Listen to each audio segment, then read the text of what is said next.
My girlfriend and I recently took a 1-week trip to Costa Rica, and in this video I'll break down to you the excursions we went on, how much we paid for things, how we got around, how the people were, how the weather was, literally everything you need to know so that if you're going to Costa Rica yourself, you know exactly what to expect after watching this video. All right, so to begin the trip, we were actually in Miami. So we're based in Toronto, and we were visiting my girlfriend's family in Miami. And while we were in Miami, we were like, hey, we're in Miami, so like there's a lot of countries close to us in Central America.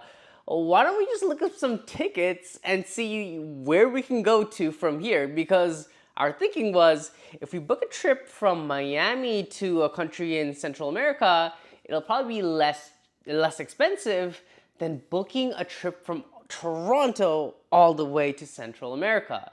And on top of that, we're like, let's find somewhere cheap, but also safe. So after doing quick Googling, we found that Costa Rica was generally one of the safer countries in Central America. And for me, someone who's extremely paranoid, safety comes first. And on top of that, a ticket to Costa Rica was pretty cheap. I forget exactly how much we paid, but it was about $400 cheaper than if we were to buy a ticket from Toronto to Costa Rica. So Miami to Costa Rica, way cheaper than Toronto to Costa Rica. And we're like, let's just freaking do it, okay? And so we bought the damn tickets. So to give you an overview of our trip, we were there from Friday to Tuesday, and during the weekdays I would work, but on the weekends we went on a lot of excursions. And so here's exactly what happened. So arriving there, we actually decided to go with some cheap tickets where you couldn't do any check-in luggage or anything, so just literally whatever you can carry in your backpack. And there were cheap tickets because also to the fact that you arrive in Costa Rica at like 1 in the morning. So we flew in from Miami and we arrived in Costa Rica at 1 in the morning, which is about like 3 in the morning Central Eastern Standard Time. But whatever, 1 in the morning, we arrive, and you know, cheap tickets, 1 a.m. arrival, makes sense, right? And so we arrived in the airport, and let me tell you a little bit about the airport. So we arrived in, I'm gonna butcher this, but Juan Santa Maria International Airport. Okay, that's the airport we arrived in at 1 in the morning. It was interesting, like as soon as we arrived from the airport and we, you know, got out of the airport, we were bombarded with a lot of taxi drivers being like, yeah, taxi, taxi, taxi, taxi, taxi. And I forget that I was in Central America, so like I thought it was just like go straight out and then catch an Uber and you're good. But we got bombarded with a lot of cab drivers offering us a ride to wherever we're going. And naturally we were like, no, because we plan to take an Uber to our Airbnb. Now, one thing to note is Uber isn't technically legal in Costa Rica, but people use it anyway. It's kind of one of those hush-hush things that everyone kind of does, and they know it's illegal, but they do it anyway. And so when we're in the airport, right, we knew it was illegal, so we were calling in Uber, right? Like, kind of like hiding our phones and like, nothing, doing nothing here, nothing suspicious, nothing at all. And we were calling in Uber, but then the taxi drivers would come and be like, hey, come get a ride with us and we'll get you there. And we're like, no, it's okay. And one guy was like just pushing at me and he was speaking Spanish, blah, blah, blah, blah, and I can speak Spanish. Luckily, my girlfriend Ella speaks Spanish, but he kept pushing, come. And I'm like, no, it's okay. And I had to really just brush him off. We went around the corner. We're like calling our Ubers. We're like, okay, no one's watching, right? Because we're in a different country. We don't know anyone. And here we are doing something illegal, technically. I remember at one point, the cab driver noticed my phone and he was like, Uber's not legal here. And you know, he was kind of like intimidating us, but I was like, yeah, it's okay, we're safe, we're fine. And he finally left us alone. And then we called the Uber and we were confused about where the Uber was supposed to arrive because technically they can't pull up in the main place. And what we found out was that once you get to the airport, exit the airport, go to the second floor of the parking, and all the Ubers are actually over there. And so we're like, great. We got into the freaking Uber. So generally the Uber picked us up, very nice guy, couldn't speak English though, so a lot of it was Spanish. And so we're in the Uber, we're going to our Airbnb, and keep in mind, it's about like 2 in the morning at this point, right? Very late at night. And while we're going there, I realized I put the wrong address in. And so the Uber was about to drop us off in the middle of nowhere, the sketchiest looking place. You look around and you're like, someone's gonna grab me from there, someone's gonna attack me from here. And I was like, shoot, a new country we've never been to, and we're in the middle of nowhere, and the Uber is about to drop us off at the wrong address. And so once we came to the location where he was supposed to drop us off, I was like, hey, this is not the right address. And I was like showing him the actual building number and everything on my phone, and it became a whole situation because, again, I couldn't speak Spanish. And so finally he understood what I was trying to say through my gestures. And he was like, okay, no problem. He pulls out his phone, finds Google Maps, and drives us down the street to the actual Airbnb where we're supposed to be. So people were in general, in the trip, people were very nice. They were saying hello, good morning. In the Airbnb where people live, they were saying good morning and all this. They're very helpful. So thank God for that. So we arrived at the Airbnb, and then we ran into another problem. And that was that our Airbnb host did not send the person at the front gate our ID and everything to let us actually go through the gate and into our Airbnb. And so, again, 2 in the morning at this point, we're talking with the security guy, trying to figure out how to get to the Airbnb. I'm messaging the Airbnb host, trying to figure everything out. And keep in mind, I don't speak Spanish, so it was just a lot of back and forth, trying to figure out what we're trying to say in a country I've never been to. And so I feel like, God, it's 2 a.m. in a country I've never been in, and I like don't even speak the language, and I have to communicate with this person to get to the Airbnb. It was like a whole conundrum. Luckily, though, Ella, my girlfriend, speaks Spanish, so she was able to do a lot of communication. Now, one thing I will tell you here is that throughout the entire trip, Spanish is like number one. It really, really, really helps if you can speak Spanish. In Puerto Rico, when I went, generally, it was a 50-50 chance that someone spoke English. So you can generally get away with just only speaking English in Puerto Rico. However, I've noticed in Costa Rica, it's like 85% Spanish, and maybe like 15% will actually speak to you in English if they even know the language. And so that was like the ratio I found. So it really helps if you know Spanish. Anyways, at this point, we finally get into the Airbnb, and it was a nice Airbnb. We booked it, again, through Airbnb. So our Airbnb was pretty cool. Let me tell you some stuff that it had. There was a co-working space at the top floor of the buildings. So again, I was co-working from Costa Rica, and sometimes instead of being in the apartment working away on my laptop, I'd go on the rooftop and we'd actually work from the rooftop. It had an amazing view of the mountains, of the city. It just looked like a freaking painting. And it was up in the open air, so it felt very like flowy and lots of air and everything. And you genuinely felt like you're in a different country. So that co-working space was the best. They also had a gym. So one thing I wanted to do while I was in Costa Rica is to maintain my routines to the best of my ability. I know I'm not gonna be perfect, but I wanted to maintain it as much as I could. So it was important that when we booked an Airbnb, it had a gym.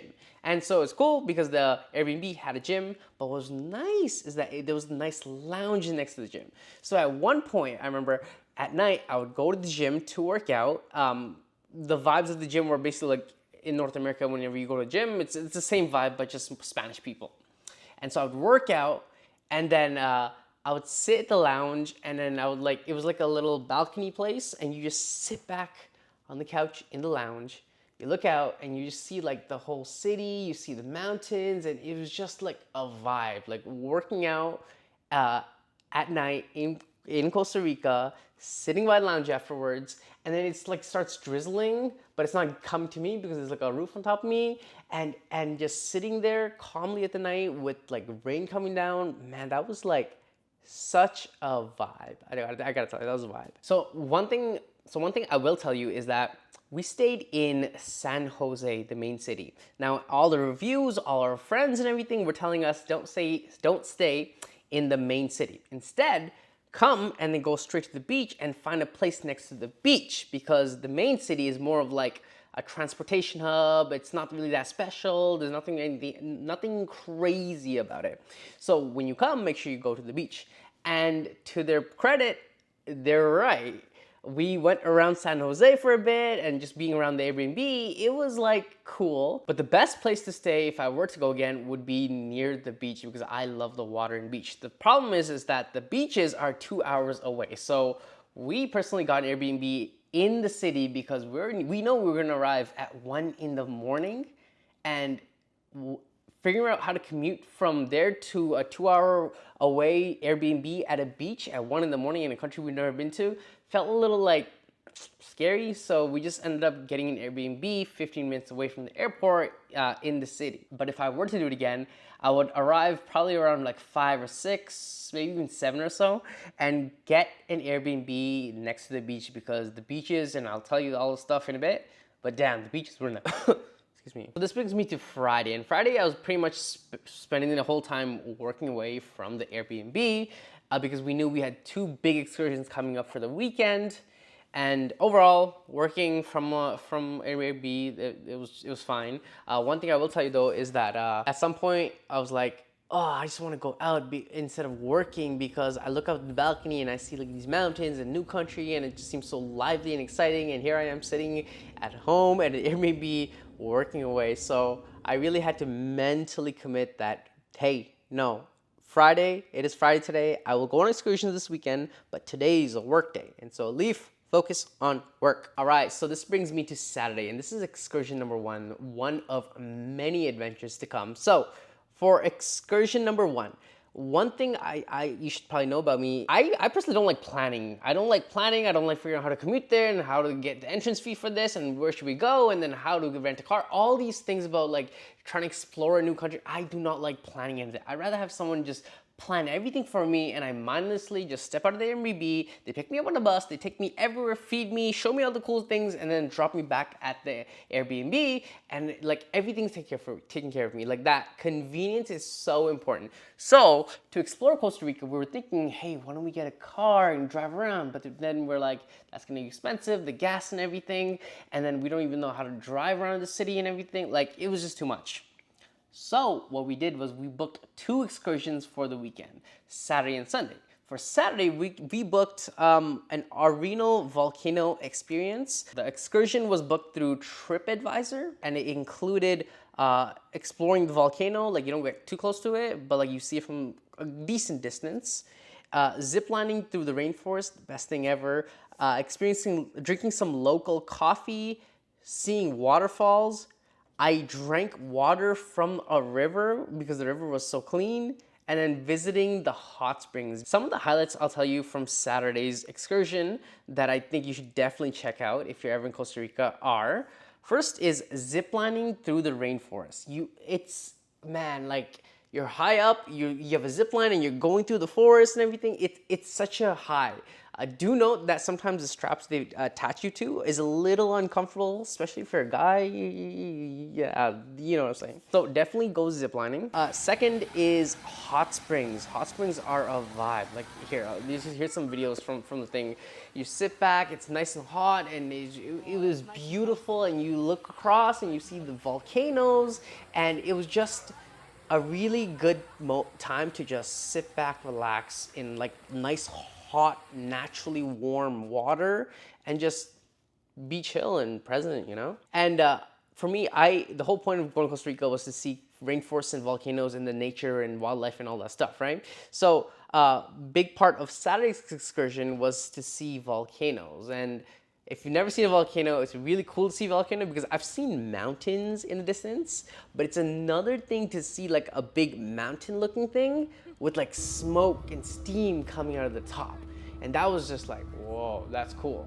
But it's also kind of scary because you look at that and you're like, oh, you're saying that can explode any second now. Oh. All right, so this brings me to Sunday, our second excursion of the weekend. And this was Manuel Antonio National Park, day trip from San Jose. So here's the thing. We were gonna originally go to Jaco Beach, right? But then when I Google image Jaco Beach, it kind of reminded me of South Beach in Miami. And I've been to South Beach and I'm like, oh, I don't really want to go to another version of South Beach. Instead, I want to go to a place that has like rainforest and then the beaches and animals, and I can do so many things for the entire day. And so I went to ChatGPT and I'm like, I'm going to Costa Rica. I want to see these things, where should I go? And so ChatGPT was like, go to Manuel Antonio National Park. Great. And so we looked it up. We're like, oh, wow, it's 3 hours away, whereas Jaco Beach was 2 hours away, but it looks a lot more fun than Jaco Beach. How are we going to get there? We looked at Ubers. We looked at private rental cars. We looked at busing. And then we were like, oh my God, this is expensive and this will take forever. And then eventually, again, on TripAdvisor, I found that, oh wait, there's an excursion that picks you up from your Airbnb in San Jose, which is where we were, and it'll get us all the way to Manuel Antonio National Park. And me loving convenience and all that, rather than having to figure out how to drive, entrance fee, all this stuff, I was like, perfect. Dropped some money on that. They picked us up and they took us to the national park. Here's the interesting thing. On the way to Manuel Antonio National Park, we actually saw Jaco Beach off in the distance. We stopped, we looked over to Jaco Beach, and I looked at it and I was like, I'm glad I'm going to this national park instead, because Jaco Beach just kind of looked like a strip with beaches and places you can eat, and that's kind of it. You chill there for the rest of the day. So I was like, whew, thank God we're going to Manuel Antonio National Park. We're driving to Manuel Antonio National Park. It took about 3 hours, but it's nice because, again, the excursion package includes breakfast and some food. So then, you know, you're making stops at all these places and they're feeding you and everything. And there's a nice tour guide telling you, hey, this is that, this is that, this is that, this is that. So you're learning. So the whole experience seemed really fun. And the excursion guy was really, really nice. But we arrive at Manuel Antonio National Park, and here are some things to keep in mind if you're ever going to Manuel Antonio National Park. First is that we went at a time before the rush, but even before the rush, it was like sort of chaotic. It was beautiful, the entrance going in there, but then you see like all these people trying to sell you things and like, hey, you want this? Hey, you want a tour guide? Hey, you want this? Blah, blah, blah, right? And you see a bunch of tourists driving around trying to figure out where to park. And it was just, it felt very hectic. The entrance to get into the actual national park, there's a huge gate and all that. But I got there and there's like huge lines, people like checking bags and everything. There's like random tour guides waiting for you and trying to upsell you on like a tour package while you're going to the national park. And I remember at one point, we were pulling into the parking lot, but then in front of us, there was a couple in a car. They were clearly from North America. They did not speak the language, and they were like lost. They were like driving slowly, blinker on the left, but they didn't turn left, they went straight, and they just obviously seemed very lost. So they're slowly driving around, and we were following them. And you know, there's people yelling at them, hey, come park here, hey, and they're trying to sell them things, and clearly I looked into the car. They didn't speak the language. They seemed lost in a country they've never been in. They're driving around in this place they've never been to.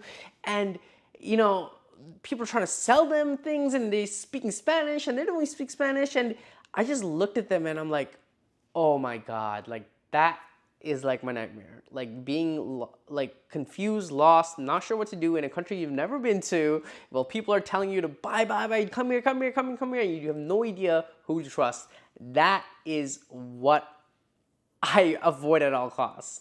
And so seeing them and how overwhelmed they were, and they were like, oh my God, what's happening? Really made me glad that I actually booked an excursion instead, because our tour guide, you know, we parked at a hotel, then our tour guide took us through the entrance, and we got through all the people who are trying to upsell us on tours and packages and all these different things, right?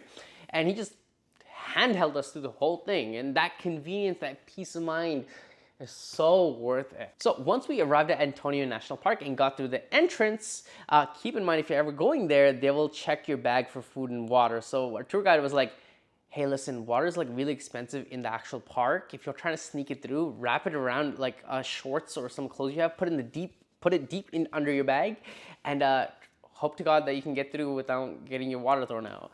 I was like, okay, let's try it. And I did that.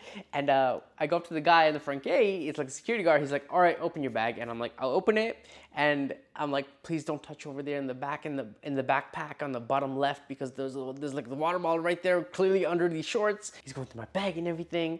And I'm like, oh God, please don't touch the water. Don't touch the water. And he didn't touch the water, which I was surprised because he like shuffled his hands all around the bag. But yeah, he didn't touch that one little area which had my freaking water. And so I was like, oh, I acted calm. professional. I just walk right through like as nothing happened. It was the best. So we get into Manuel National Park, and what's cool is the first stretch is like you hiking through a boardwalk through the rainforest. And this was amazing because first of all, I love the rainforest. You walk around, there's trees everywhere. There's like animals. I saw deers, we saw sloths, we saw monkeys, we saw spiders, we saw crabs. It's crazy to see how many different animals and wildlife are in Costa Rica. Like you see the spider next to the crab, next to the deer, next to the monkey, next to a tree that kind of looks alive. Like it was just a lot. And what's cool is because I was part of the excursion, the guy was giving us a tour of the whole place. Like, hey, look, that tree is blah, blah, blah. Hey, these crabs are over here. This spider's over here. This tree has these little pointy things because monkeys grab it, but then it'll poison them. Like all these cool things. I loved walking through the boardwalk, through the forest, and just being in like a true rainforest. It felt so good. So we walked for a bit. It took about like 30 minutes or so. And then mainly because we did a lot of stops, but we finally got to the beach. The beach was really beautiful as well. What's cool about this national park is that there's multiple beaches. So we wanted to stay at the beach that like it wasn't packed with tourists. So we went around the other side of the island and found a private beach, and we're like, yes, let's go hang out over there. That was really cool. On top of that, we also went on more walks through the rainforest. What's cool about this second round of walking around through rainforest was that we got to see some monkeys up close. There's one point where we're like walking the rainforest and it's hot, humid, and I personally like the warmth in the rainforest. And we're going through it, and we turn the corner and we're like, oh my gosh. And we see like a bunch of monkeys just sitting there. And I'll be honest with you, I was pretty scared. I was terrified. I was like, oh my God, what if they attack me? What if they grab me and like poke my eyes out and grab me and run away and like, right? But my girlfriend was like, oh yeah, let them attack. I want to see that. Yeah. And I'm like, okay. But it's really weird when you see the monkeys up close. I'm telling you, like, it is weird because their face looks like, they look like humans. They look like they're just like looking around trying to figure out what to do. And they have these facial expressions. And again, their faces look so human. Like, it really freaked me out how human-like they look. No wonder we evolved from these things. Like, they literally look like an actual person hunched over and just looking around. Like, anyways, the monkeys were really cool. And for the rest of the time at the national park, we spent it at the beach, hanging around. I went for a nice run by the beach because I love running whenever I see a beach. And yeah, it was a good time. It was definitely worth it. And then which brings me to Monday. Monday is when I actually started working again. But here's the downside. I ended up catching like a weird stomach bug. So actually no, it started with like a cough, and then it turned into like sniffles, and then it turned into chills, and then it turned into puking. And this, from Monday to Tuesday, this is essentially what I was going through while trying to balance work, while not beating myself up for being in Costa Rica and not going about exploring. So one thing to keep in mind if you're traveling to Costa Rica or just traveling in general, and this is something I'll keep in mind moving forward myself, is that keep like medicine on you so you don't catch like a stomach bug or get sick or get fever and your trip is wasted. Like, I really wish I planned for that proactively rather than just have it happen to me and I'm like, oh, because I'm sick, right? But one thing I did, and this is me being a bad person, or this is me being impulsive or dumb, whatever you call it. So I had like some bad fever, right? Like fever and chills. But I also wanted to explore San Jose, the city, because we did all these excursions. We saw the beach and the rainforest and everything, but I wanted to see like the people, the lifestyle, the main city where everyone lived. Like, I wanted to see the culture. And so I'm like, even though I have the fevers and I'm coughing and I'm like, oh, and everything feels so cold, I'm like, no, we're gonna go to the San Jose, we're gonna walk around for a bit and we'll come back. Because eventually I'll be fine, I'll recover, and I'll have memories to share. And so we got an Uber while I was sick, which is probably not the best thing to do, and we were walking around San Jose. But here's some interesting thing. During our excursions, during the entire time there, it'll be like sunny in the morning, really sunny, and all of a sudden it'll just pour. And I mean just not just pour, like crazy thunderstorms that if it poured like that here in Toronto, people would be like, oh, a hurricane is coming or something, like something bad is happening, right? what is extreme to us in terms of raining, pouring, thunderstorm is just normal to them. And so it's funny, when we were going around San Jose, there's a lot of people selling umbrellas. You see a lot of black umbrellas, people walking around in the dark, in the rain with umbrella and umbrella. You hear people yelling, hey, umbrella for sale, umbrella for sale. Note is that if you're going to Costa Rica, make sure you bring with you a light rain jacket or an umbrella no matter wherever you're going, because it'll be sunny for 1 second and then boom, it'll just pour like hell the next second. Then it'll be sunny again. And the weather is it's just all over the place. What's interesting is that when I went to Mexico, it was a lot hotter, like scorching hot. But in Costa Rica, it wasn't as hot. In fact, it was actually cooler than Miami at some point. And I was like, oh, interesting.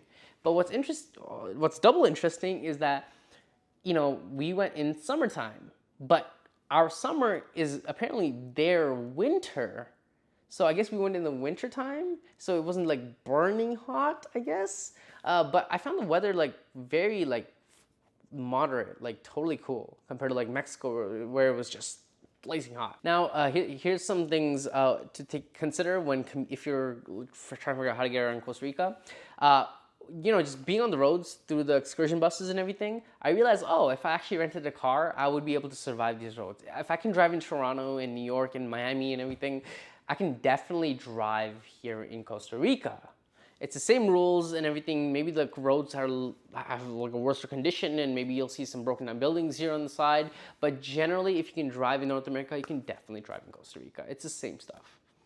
And on top of that, Ubering around is fine. It's normal. It's whatever. Even the Uber drivers, they love small talk, so they kept talking to Ella, not me, because I didn't speak Spanish, but they love talking to her, and she doesn't like small talk. So every time Uber picked us up and dropped us off, she'd always be like, "Oh, small talk again."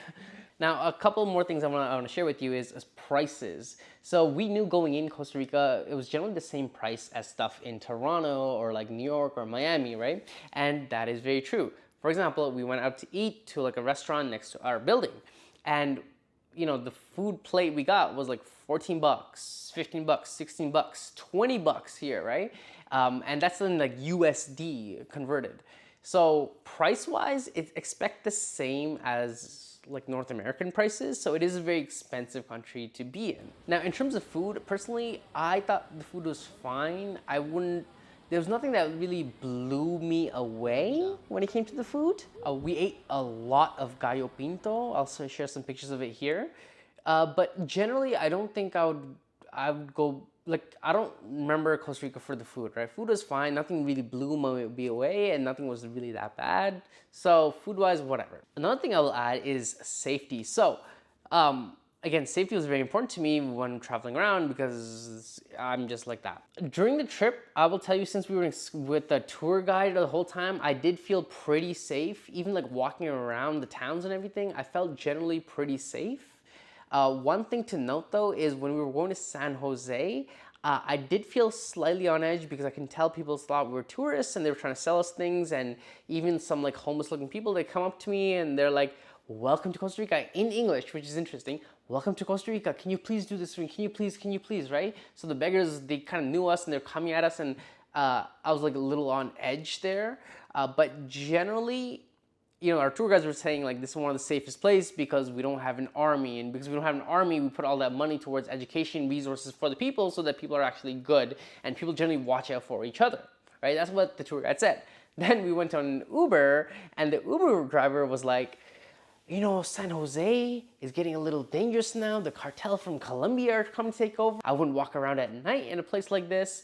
And so I'm getting like these weird mixed reviews. For me personally, again, I spent most of the time in the Airbnb or out with Excursion, a group of tourists doing excursions. So I don't know if I have the most accurate view of safety. We did walk around San Jose for a bit, and in those moments, I did feel a little on edge because it was nighttime too. For me personally, doing the 2 excursions, seeing San Jose, I felt like I got the most out of Costa Rica. I don't think I'd ever really go back again unless, like, I don't know, I'm digital nomading and I want to stay somewhere for 30 days and I don't really care to explore the country. Costa Rica's like decent for that. But other than that, just to like go back to vacation again and see the places again, I think I made the most out of this one trip. I don't think I'd really go back again. So overall, what is the takeaway? If you love rainforests, wildlife, volcanoes, nature, beaches, water, if you're into that kind of stuff, you will love Costa Rica. Or if you're into surfing and stuff, you will love Costa Rica. With that being said, I hope you enjoyed this video. If you are considering going to Costa Rica, hopefully this video gave you something to think about, and enjoy your trip. And with that, my friend, hopefully I'll see you in another video. Peace, peace, peace.